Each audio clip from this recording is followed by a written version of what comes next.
आज हम लोग हेमकुंड साहिब में हैं और मेरे साथ हैं पर्यावरण विशेषज्ञ विशाल रस्तोगी।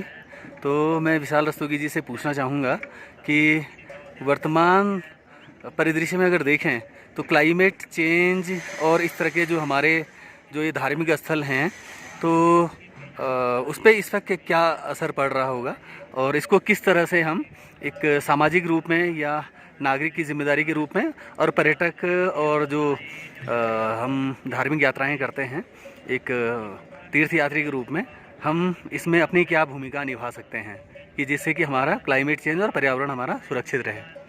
नमस्कार। सबसे पहले तो लोकपाल क्षेत्र में है, लक्ष्मण जी को नमन।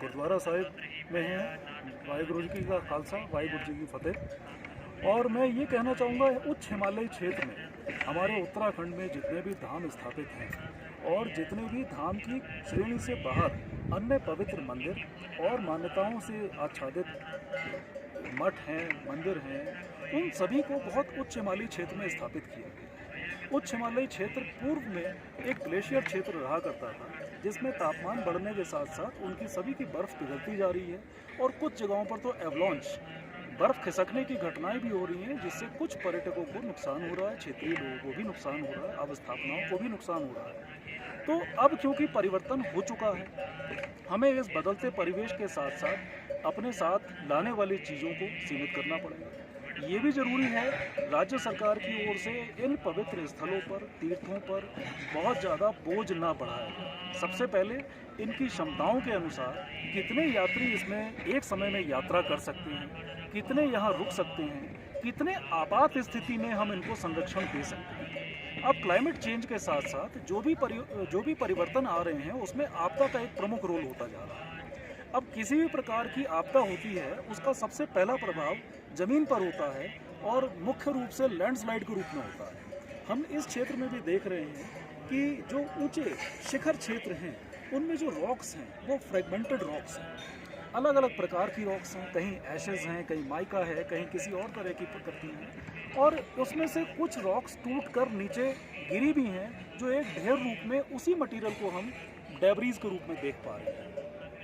तो एक तो हमारे लिए आवश्यकता ये है कि जो हमारे तीर्थों के रूट्स हैं हम इनको बहुत लंबा ना बनाएं, उनको यथासंभव हो सके कुछ इको फ्रेंडली मैनर्स जैसे रोप वे हो गए, जहां वन विभाग में पीयर टू पीयर क्लियरेंस हमें दिख रही है, 1.2 सेकेंड पॉइंट अगर हमें डायरेक्ट लिंकेज दिख रही है तो हम ऐसी जगहों पर रोप वे लगाएं। लोगों की सुरक्षा हमें प्राथमिकता देनी है, धाम की पवित्रता हमें बनानी है। अगर हम समय को कम करेंगे, यात्रा के समय को कम करेंगे, तो यात्री अपने साथ जितना प्लास्टिक लेके आते हैं, टॉफ़ी, पानी की बोतल या किसी और तरह के पैकेज मटेरियल, उनका कूड़ा भी हमारा कम होगा।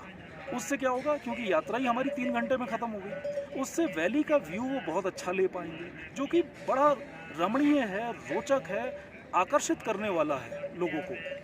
और आप देख रहे होंगे कि पिछले 10 वर्षों में डोमेस्टिक टूरिज्म भारत में बहुत बढ़ा है और लोगों ने इनको धामों को धाम के रूप के अतिरिक्त पर्यटन के रूप में भी लेना शुरू कर दिया है। तो कहीं ना कहीं हमें धामों की मान्यता को बनाए रखने के लिए इसके उद्देश्य को पहले सभी पर्यटकों को सुनिश्चित करने की आवश्यकता है कि हम वास्तव में धाम की यात्रा पे जा रहे हैं या पर्यटन पे जा रहे हैं। यदि पर्यटन पे जाना है तो धाम के अतिरिक्त अन्य बहुत सारे स्थान हैं उत्तराखंड में जिसमें ट्रैकिंग भी हो सकती है और आधुनिक सुविधाएं भी उपलब्ध हैं, वहाँ पर जाएं और कोशिश की जाए कि धामों की पवित्रता को लेकर भी हमें बहुत सजग रहने की ज़रूरत है। ये सभी बहुत पवित्र स्थल हैं। अगर हम 3 साल के बच्चों को या बहुत छोटे बच्चों को लेकर आते हैं जिनकी नेचर्स कॉल की जो फ्रिक्वेंसी है उसको हम मेंटेन नहीं कर सकते, उसको हम प्रिडिक्ट नहीं कर सकते, तो धामों की पवित्रता में ये भी ज़रूरी है कि उसको शौच मुक्त रखा जाए, खुले में शौच मुक्त रखा जाए। तीसरी चीज़ ये है कि विगत वर्षों में हमने देखा है विभिन्न प्रकार की आपदाएं भी आई हैं, तो आपदा से संबंधित अपनी तैयारी प्रत्येक यात्री स्वयं भी करके आए कि मुझे किस प्रकार बचना है। उसमें सबसे पहले उसको ये देखना पड़ेगा कि वो पूर्ण रूप से स्वस्थ हो। यदि वो किसी भी कारण से अस्वस्थ है और आपदा की स्थिति किसी भी वजह से आती है तो वो एक ट्रॉमा कंडीशन होने के साथ साथ जो उसकी नेचुरल अस्वस्थता है वो दोनों मिलकर उसको बहुत गंभीर स्थितियों में पहुंचा देती है। तो इन चीज़ों का विशेष ध्यान रखा जाए और मैं तो ये कहूँगा कि पर्यटन और तीर्थ दोनों को अलग अलग किया जाए। सरकार के स्तर पर भी, यात्रियों के स्तर पर भी। सभी यात्रियों से मेरा विशेष अनुरोध है कि किसी भी यात्रा पे जाने से पहले, धाम की यात्रा जाने से पहले अपना पंजीकरण अवश्य कराएं, जिससे किसी भी आपदा की स्थिति में उनको देखभाल, ढूंढभाल की जा सके और सही जो पहले घटनाएं हुई हैं उनकी पुनरावृत्ति न हो। तो मैं एक चीज़ ये भी कहूँगा कि इसमें पॉलीथीन का, प्लास्टिक को मिनिमाइज़ करें। जहाँ तक संभव हो कोशिश करें कि धाम में वो लोग आएँ जो अपने वृद्ध माता पिता को या अपने वृद्ध अन्य रिश्तेदारों को लेकर आना चाहते हैं, तो कोशिश करें 45 वर्ष से अधिक के वो लोग आएँ, तो वो धाम की जो मूल धारणा है उसको सार्थक करेंगे। अन्यथा इससे पहले जो नवविवाहित दंपति हैं, अगर वो इन चीज़ों को विजिट करना शुरू करेंगे तो वो एक पर्यटन के रूप में होगा। तो पर्यटन और धाम दोनों को अलग करें, स्वच्छता का विशेष ध्यान रखें और किसी भी तरह के प्लास्टिक मटेरियल को पहाड़ों पर न फेंकें। जो भी अगर आप कंज्यूम करते भी हैं तो उसको अपने साथ एक थैले में इकट्ठा करके निकट डस्टबिन तक जरूर ले जाएं और वहीं उसको फेंकें। पहाड़ों पे अन्यत्र किसी भी प्रकार की प्लास्टिक सामग्री, पॉलीथीन सामग्री न फेंकी जाए। मेरा इतना ही अनुरोध है। धन्यवाद। अभी एक सवाल मेरा और है। अभी हमारे सामने ये हिमाच्छादित बहुत सुंदर सी पहाड़ियाँ हैं, जिनमें से एक नर पर्वत भी है, नीलकंठ भी है। अगर हम इस तरफ थोड़ा सा नज़र घुमाएं तो इस तरफ सोना शंकर भी यहाँ पे पर्वत में दिखाई देते हैं। तो एक पर्यावरण विशेषज्ञ के रूप में कि आप क्या उम्मीद करते हैं कि आने वाले 10-20 सालों में तो जो है ये हमारे हिमाच्छादित जो पर्वत हैं, क्या ऐसे ही दिखेंगे या इनमें कोई अंतर देखने को मिलेगा? जिस तरह से वर्तमान में जो ग्लोबल जो वार्मिंग हो रही है उसको लेकर के आप क्या सोचते हैं? सर, इसमें मेरा मत ये है कि समूचे विश्व में ग्लेशियर्स को लेकर विभिन्न स्थानों पर, विभिन्न संस्थानों में अध्ययन किए जा रहे हैं। हिमालय क्षेत्र बहुत संवेदनशील क्षेत्र है और एशिया, साउथ एशिया में इसको क्लाइमेट रेगुलेटर्स के नाम से भी जाना जाता है। इसमें जो अपना क्षेत्र का तो कुछ है नहीं, जो हमारे पश्चिमी विक्षोभ हैं और क्षेत्र में जितनी नमी है उसके आधार पर जो वाटर साइकिल है उसके और जो कार्बन साइकिल है, उन दोनों को जोड़ते हुए ये हिम आच्छादन होना या ना होना निर्भर करता है। अब इसमें फिर से पर्यटन और धाम फिर से जुड़ रहे हैं कि अगर हम अतिरिक्त वाहनों की संख्या, अतिरिक्त जल दोहन की मात्रा अगर हम उच्च शिखर पे ले जाकर जल दोहन करेंगे तो उसका अपशिष्ट भी ज़मीन के अंदर ही इनफिल्टर होगा। तो उसकी वजह से ये जैसे जोशीमठ में घटनाएं होती हैं कि जो पोर वाटर प्रेशर है वो लोअर लेवल पे जाकर ऊज आउट हो जाता है और उसकी वजह से लैंडस्लाइड्स भी आती हैं। और समूचे क्षेत्र में आप ये देखेंगे कि जितने भी चट्टानें हैं इनके टूटने और गिरने के बाद जो जगह जगह मलबे के ढेर लगे हैं उस पर हमने बसावट शुरू करी है, जो कि पूर्णतः सुरक्षित नहीं है। तो इसमें एक अंतर तो ये आया कि हमने जो जल का उपयोग परिवर्तन किया, जो पहले पहाड़ों पे जल की समस्या थी तो उसका इनफिल्ट्रेशन भी कम होता था। अब हमने टूरिस्ट के वजह से हमने जल की उपलब्धता वहाँ 100 लीटर प्रतिदिन प्रति व्यक्ति अगर करने की सोची तो उसका अपशिष्ट भी 85% ज़मीन के अंदर ही होता है। मात्र 5% ही, 15% ही जो है आपका खाने में, पीने में और किसी अन्य कार्यों में प्रयोग हो पाता है। तो पहला तो एक पर्यटन से जो हमारा लिंकेज हुई, जल उपलब्धता और जल कंजम्पशन। दूसरा, पर्यटकों को वहाँ तक पहुँचाने के लिए जैसा मैंने पहले भी कहा कि इको फ्रेंडली मेथड्स, जो हमारा रोप वे हो सकता है उसके स्थान पर अगर हम वाहनों की आवाजाही कर रहे हैं और उसमें भी ट्रैफिक जाम हो जाता है, कुछ पर्यटकों की गलती की वजह से कह लीजिए कि कुछ जल्दी होने की वजह से लाइन तोड़कर दूसरी लाइन में भी चले जाते हैं, जिसकी वजह से जाम की स्थिति होती है और घंटों तक वाहन इंजन स्टार्ट अवस्था में ही खड़े रहते हैं, जो डायरेक्ट कार्बन एमिशन करता है। तो एक ये भी चीज़ है।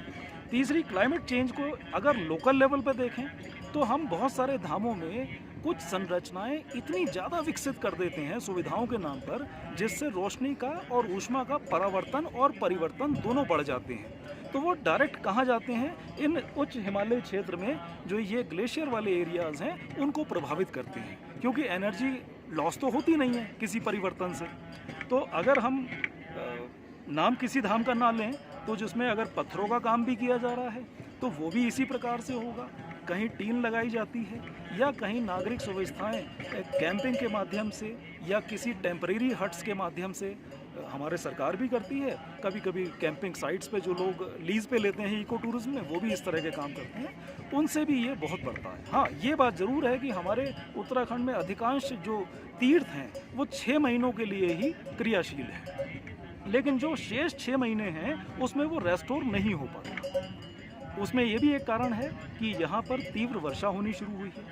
आप ऐसा भी देख सकते हैं कि उच्च हिमालयी क्षेत्रों में अत्यधिक ग्रेजिंग, ओवर ग्रेजिंग, जो अगर हम भेड़ पालक या पशुपालक किसी भी तरह के हैं वो हमारे बुग्यालों में या कहीं और जाते हैं तो बहुत जो सूक्ष्म धरती के ऊपर आवरण है उसका क्षरण हो रहा है, जिसकी वजह से सॉइल इरोजन होता है और नदियों में वही गाद बह के जाती है और बहुत दूर दूर तक, कह लीजिए सैकड़ों किलोमीटर दूर तक उस गाद की वजह से नदी का जो तल होता है वो प्रभावित होता है और अनइवन बाढ़ की घटनाएं भी बार बार होती हैं।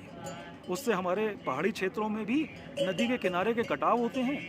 व्यावसायिक भवन, आवासीय भवन और सरकारी इमारतें भी कई एक नदियों में गिरते हमने देखी हैं। तो हमें इन चीज़ों को भी ध्यान रखना है कि हमारी किसी गलतियों की वजह से ये जो प्रकृति है, ये जो इकोसिस्टम है, ये रिकवर नहीं हो पाता है। ये अमूल्य है। जितना हम इसको संभाल के रखेंगे ये हमारी सुरक्षा करेगा। अगर हम इस पे ध्यान नहीं देंगे तो हमारे को बचाने वाला कोई नहीं है। सबसे पहले पानी की कमी आएगी ग्लेशियर पिघलने से, और उसके बाद जब पानी की कमी आएगी तो हमारे पूरे समूचे क्षेत्र में जो सूर्य की किरणों से जो तपिश है वो इन सभी के अंदर जाएगी और इनको गहराई तक सुखा देगी। और गहराई से सूखने के कारण, क्योंकि ये हिमाच्छादित क्षेत्र अंदर से मुरीन्स हैं, इनकी जो प्रकृति है वो अपने आप में स्थापित होने की नहीं है। ये कोहेशन इसके अंदर बहुत कम है। ये अपने आप हवा के साथ भी गिरने शुरू हो जाती हैं, तेज हवा से भी गिरने शुरू हो जाते हैं। तो हमें इन हिम आच्छादन को बनाए रखने के लिए अपनी गलतियों को सबक लेना पड़ेगा गलतियों से, और उन्हें कम से कम दोहराएं, इसका प्रण भी लेना पड़ेगा। ये केवल भारत के लिए ही नहीं, समूचे दक्षिण एशिया के लिए क्लाइमेट रेगुलेटर है। आप ये सोचिए, भारत एक बड़ा देश है।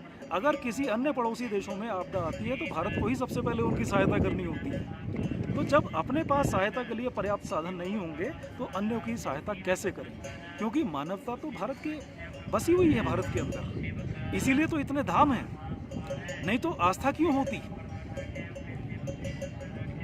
इस पे विचार किया जाए। Thank you.